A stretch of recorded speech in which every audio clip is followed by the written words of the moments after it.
السلام عليكم ورحمة الله وبركاته. ازيكم يا حبايبي؟ عاملين ايه؟ يا رب تكونوا بخير. اللهم صل وسلم وبارك على سيدنا محمد وعلى اله وصحبه وسلم. ان شاء الله معانا في وصفة النهاردة من مطبخ حلو هادئ هنعمل صينية بطاطس بالوراك. هتبقى بطاطس بيضة مش حمرا يا جماعة، خطيرة يا جماعة. معانا في المقادير هنا في حدود كيلو ونص بطاطس مقطعينها شرايح سميكة مش رقيقة عشان لما تستوي ما تتهريش معانا.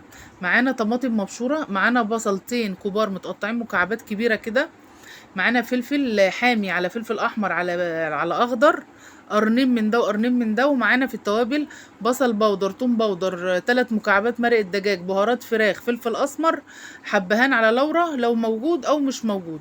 الماجي ممكن تبدلوه بملح، انا ما بجبرش حد يا جماعه يحط مرقه الدجاج. تمام. ومعانا 3 اوراق طبعا كنا غاسلينهم غسله حلوه جدا ومصفينهم وحاطينهم في ميه بليمون. انا بغسل بملح ودقيق وبعد كده بنقع في ليمون بميه وبعد كده اصفيهم تاني. نزلت اول حاجه كده في الصينيه بتاعتنا بالبصلتين المكعبات عشان هنعمل الخلطه للفراخ والبطاطس واحده.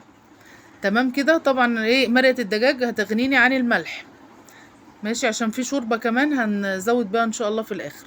هندعك البصل حلو قوي مع التوابل اللي نزلناها. انا اساسي عندي في كل التوابل بصل توم، بصل بودر، توم بودر، فلفل اسمر، مكعبات مرقه الدجاج، بس مش في كل الاكلات، ساعات بحطها، وبهارات فراخ او بهارات لحمه. ونزلت برضو بالفلفل الحامي كده، سهله جدا ما فيهاش اي حاجه. وبعد كده هشيل شويه خلطه من البصل والتوابل دي والفلفل، هشيل حبه على جنب واحط وعشان خاطر احشي بيها الوراك. بس هنقلب البطاطس في ايه، في نص الخلطه زي ما انتم شايفين كده. يا خبر ابيض يا جماعه، الريحه بس بتاعت صينيه البطاطس تخلوكوا تجوعوا كده وانتوا قاعدين ومش يعني بجد ريحه خطيره. طعمها جميل وهتجربوها بالطريقه دي ان شاء الله تعجبكم، خطيره جدا. احنا اكلناها وغمسناها بالعيش، ممكن تعملوا جنبها رز ابيض او رز بشعريه. خطيره وصفه صينيه بطاطس ملهاش حل. وممكن تحطوا فراخ كامله، يعني فرخه كامله او وراك، بس احنا بنقول وراك عشان الوراك بتستوي بسرعه فتبقى اخف والذ يعني. وبرضو اكله اقتصاديه، مش ايه، مش مكلفه. كده احنا قلبنا البطاطس بنص الخلطه اللي احنا عملناها. بعد كده بقى هنجيب بقى ايه، ورك ورك كده ونحشي بيه برضو بنفس الخلطه اهو. بنحشي تحت الجلد طبعا، احنا منضفين حلو جدا ما شاء الله اللهم بارك. بصوا الحشو بقى بتاع الوراك. بنحط من الظهر كده حاجات بسيطه ونرستقها بقى كده على الصينيه زي ما انتم شايفين. طبعا عاملين الصينيه على قد البطاطس وعلى قد الوراك. تمام. ويا رب حبايب قلبي يكون وصفاتي بتعجبكم. ولو ليكوا اي تعليق في اي سؤال في اي حاجه من الاكله اللي بنزلها اكتبوا لي في الكومنتات وان شاء الله نرد عليكم بامر الله. وتسلموا لي على كل تعليقاتكم وتشجيعكم وكلامكم الطيب الجميل يا حبايب قلبي، كلكم زي الفل، ناس زي العسل والله، اخوات واصحاب وحبايب. ربنا يديم المحبه ما بيننا يا رب ويخلينا لبعض كده، اللهم امين. ووفقنا جميعا يا رب ويصلح حالنا جميعا ويعلي قدرنا ويسهل لنا الحال في قنواتنا يا رب حبايب قلبي. كده كنا حشينا بقى التلات وراك كده زي ما انتم شايفين، وظبطناهم كده بحشوة البصل تحت الجلد. طبعا بقى فراخ على بطاطس، مش هقول لكم بقى على الحلاوة وعلى الروعة. دلوقتي بقى هنعمل ايه، هنحط شوية ايه، ملح بفلفل صغيرين كده اسمر على شوية الطماطم اللي هتتحط فوق الوش عشان خاطر بس ايه، نحمر بس وش الفراخ. عندكم صلصة حطوا صلصة، ما عندكوش ابشروا الطماطم كده واعملوها زي ما انا عملتها.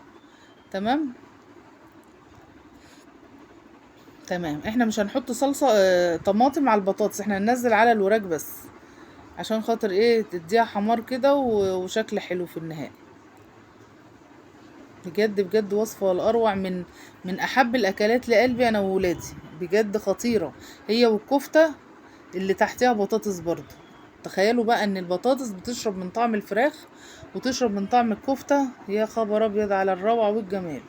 واهم حاجة شوية التوابل الحلوين تظبط لكم الدنيا. كده كنا حطينا كل حاجة. هنبتدي بقى بعد كده. طبعا عندنا اي شوربة بقى، اي شوربة عندنا راكنينها في الفريزر شايلين حبة كده مفيش، هنزود شوية مية ونحلي وندوبها بشوية ملح وفلفل اسمر وننزل من الجناب عشان خاطر المية دي او الشوربة بتساوي البطاطس معانا، والبخار بتاعها بيطلع يساوي الايه، الافخاد معانا او الوراك. كان عندنا شوربة كده طبعا اللي انا بفرزها على طول، كنت سخنتها وفكيتها على النار. هننزل بقى كده بحبة على حسب ما انتوا حابين، عاوزينها ايه، جوسي، عاوزينها تكون مثلا يعني فيها ناشفة شوية على حسب، بس بنحط الكمية كده بالمقدار اللي هو اللي احنا شايفينه مناسب. تسويلنا البطاطس وتسويلنا الايه الاوراق بالبخار بقى معاها. ما ينفعش تحط كده من غير اي حاجة، ما مش هتستوي حلو معانا. تمام. وهي البطاطس اصلا دي اللي هي معين حمرا بتستوي من اقل حاجة اصلا. عندنا ورق فويل كده هنغطيها حلو عشان البخار يكتم مع البطاطس ويسوي لنا الوراك حلو قوي، لان انا هحطها على عين البوتاجاز من فوق، مش هدخلها الفرن الا لما نيجي نحمر الوش بس. طبعا انا قفلتها بالفويل كده. وبصوا بعد ما قفلت نسيت ان انا احطش الماده الدهنيه، روحت راجعه تاني فاتحه تاني وحاطه زيت. انا بعمل البطاطس يا جماعه عامه، لو بطاطس كده او بطاطس كده بحط زيت. عاوزين تحطوا انتوا سمنه او زبده اللي يريحكم حطوا. انا طبيعه البطاطس عندي بحط لها زيت، بتبقى طعمها رائع جدا وخفيفه. عاوزين تحطوا سمنه زبده ده حاجه ترجع لكم انتوا. وهرش شويه فلفل اسمر كده من الجناب على البطاطس وعلى الطماطم، وبعد كده ارجع ايه اغلفها تاني بالورق الفويل واحطها بقى على عين البوتاجاز من فوق. وهتشوفوها ايه بعد ايه حبه كده هتخش في سوا. وبعد كده نهدي النار عليها، ما نسيبش النار عاليه، يعني بعد غلوه ولا اتنين. بص اللهم بارك، ده كده على عين البوتاجاز من فوق. طبعا كانت داخله خلاص على سوا، واول ما تستوي معانا هنقوم منزلينها على الشوايه الوش يحمر ونطلعها بقى، وكان جنبها عيش بلدي وبألف هنا وشوفة. والريحة بتاعتها كانت قلبة العمارة كلها، اللهم بارك، كانت خطيرة بجد والله يا جماعة. هنقفل عليها تاني بقى كده. وكده كان الشكل النهائي بعد ما دخلناها الشواية. الله أكبر، كانت رائعة. وكنا جنبها عيش بلدي وبألف هنا وشفا. وما تنسونيش بقى في اشتراك وشير ولايك للقناة لو الفيديو عجبكم حبايب قلبي. ودي كانت وصفتنا النهاردة، صينية البطاطس بالفراخ ولا اروع. بصوا البطاطس كانت دايبه وجميله ازاي، والوراك مستويه، كل ده على عين البوتاجاز من فوق. اول غلوه ولا التانية ونهدي النار ونخليها متغطيه لحد ما تستوي، بعد كده ندخلها في الشوايه. وادي العيش البلدي، وكانت اكله جميله جدا. والسلام عليكم ورحمه الله وبركاته.